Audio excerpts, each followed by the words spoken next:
sinasabi nyo ba na mga drug users at drug criminals ay dinideserve nilang mamatay na lang kaysa pumunta sa jail? O para i-paraphrase ko si Patricia Evangelista, do some people need killing, Mr. Duterte? Ma'am, presidente ako. Nagagastos ako sa gobyerno. Bakit ako magbubuhay sa mga putang inang yan? Kung yung pera na ipapakain ko dyan sa preso, ibigay ko na lang doon sa mga tao dyan sa walang bigat. So mas okay Walang pong trabaho. patayin sila kaysa ipreso Wala mo sila? pakialam dyan sa kriminal, ma'am. So thank you for making that of record. Alam sa kriminal kung saan silang impernong gusto nilang pumunta. Well, Mr. Chair, for the record, You make your own history in this planet. yes, Mr. Yun Chair. ang gusto nilang mangyari. Doon sila sa impyerno at doon tayo magkita. Well, Mr. Chair, wala namang jurisdiction ng Senado sa impyerno. Dito lang sa bansa natin pwede tayong mag-investigate. Doon tayo pupunta. Well, wala po akong ambisyon pumuntang impyerno pa. Pero Mr. Chair, ang hirain punto kita, lang ma'am. nito, ang punto lang nito ay nung magsisimula ang anumang police operations, drug-related police operations, supposed to be at sinabi ng mga resource persons, merong pong manual of operations, merong continuum of force sa pag-enforce implement ng police anti-drug operation. So, ang premise is, yun na nga, arrest muna at build the case. Well, Mr. Chair, no, as a final word, I hope and I imagine that the Department of Justice is watching dahil ang daming admissions ng dating presidente involving criminal acts. Salamat kaayo, kasaysayan na lang po maghuhusga. Salamat kaayo, Mr. Chair. Thank you, Senator Mr. Ontiveros. Chair. Yes, go ahead, Mr. President. Nagtataka ako hanggang ngayon ang Justice Department hindi pa nag-file ng kaso hanggang ngayon. Katagal lang.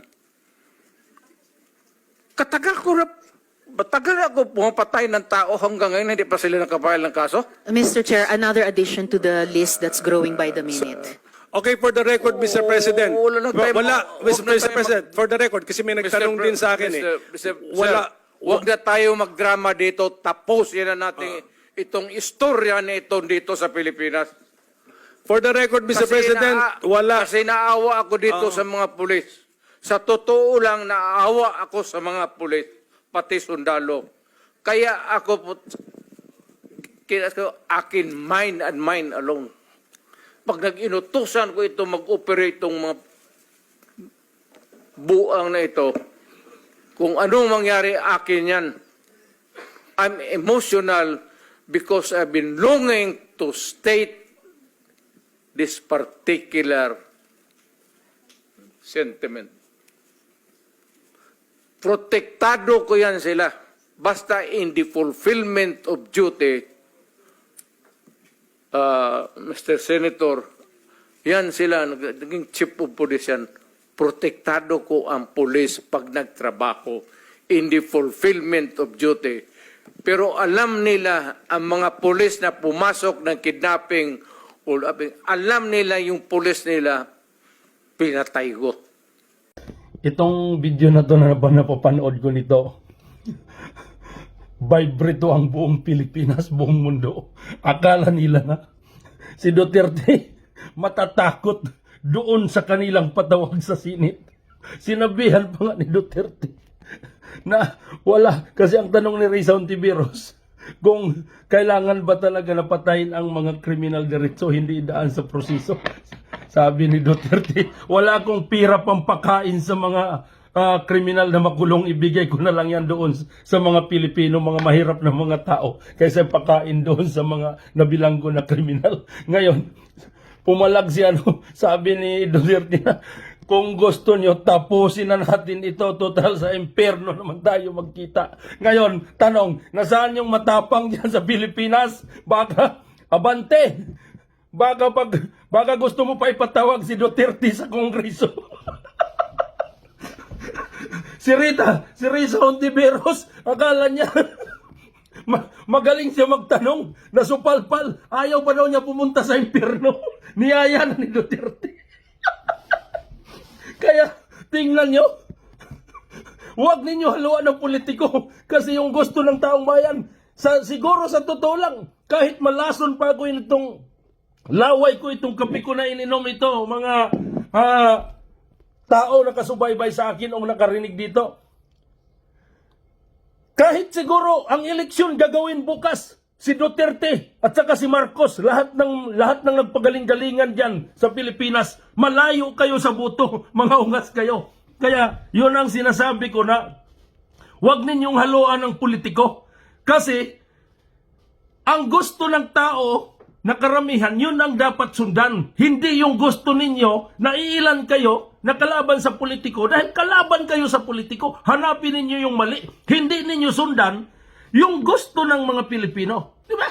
Tumakbo kayo pagka politiko, pagpapili dyan sa pwesto. Sabi ninyo para sa mga Pilipino. Yun bandang huli, hindi naman para sa mga Pilipino, kundi para sa mga sarili ninyo. Di ba?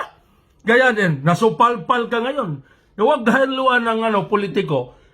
Sundan ninyo kung ano yung gusto ng tao. Kasi mas nakakaramdam ang tao ng hirap, ng gutom, ng problema kaysa sa inyo. Kasi yung mga tao, ang isang dahilan kung bakit maglagay tayo kumbaga ng namumuno para doon sa mga tao na mga Pilipino na magiging may pangulo tayo, may pinuno tayong matino. Yun ang gusto ng mga tao. Hindi yung gusto ninyo na kayo interesado sa pwesto. Kaya alam naman namin na naintindihan mo ang gusto ng tao, ang gusto na hiling ng bawat isa. Pero ayaw mong intindihin at saka ayaw mong sundan yung advokasya ni Presidente Duterte dahil gusto mo rin magiging presidente. Di ba? Yun ang ibig sabihin. Tingnan mo, tanggalin mo yung politiko sa isip mo. Di ba? Masusunod yung gusto ni Duterte na at saka ayon rin doon sa mga tao na magmatch lahat ng gusto ng bawat isa. Kasi si Duterte, kung hindi pa yan natapos kagad ng 6 years niya na termino at saka hindi nasakto doon sa panahon ng COVID, malinis na yan Pilipinas. At saka kung nadagdagan pa yan ng siguro isang termino pa, baka ngayon ang mga tao puro na mabait. Kaso, naputol ang serbisyo niya. Hindi na siya. Ngayon, yung dating mabait, bumalik na, nagbinta na ng shabu. Di ba? Kaya, sige, hanggang dito lang yung masasabi ko tuwing umaga mga idol habang nangangapi. Yung reaksyon natin doon sa investigasyon nila sa kay Duterte sa Senate. Nakakala natin, manakaut si Duterte. Nakaut pala lahat. Pati, tawagan ko yung mga Congress na nagpa-schedule pa na pasagutin si Duterte doon sa departamento ninyo. Humanda kayo. Lalo na sila ni Abante atras-atras. Baka umurong yung bayag mo. Isama ka sa impyerno. Ayaw mo yata na sumama doon. Doblado pa ang patay, sabi ni Duterte. Sige, salamat. Pag-share na lang ninyo mga bro para malalaman ng mga kapwa rin nating Pilipino. Natutuwa lang ako nanood dito sa pagkatapos ng investigasyon nila. Kaya hindi ko mapigilan mag-reaction. So kung pwede pag-share para ma-inform yung lahat. Para malalaman rin yung reaksyon ng bawat Pilipino kung ano talaga yung gusto. Kasi ang gusto natin maayos ang bansa. Ang gusto naman ng mga basers doon sa advokasya ni Duterte is mali ang hinahanap kasi ang gusto nila, gusto rin maging presidente. Di ba? Sige, salamat mga idol. Pag-share ninyo para ma-inform sila lahat.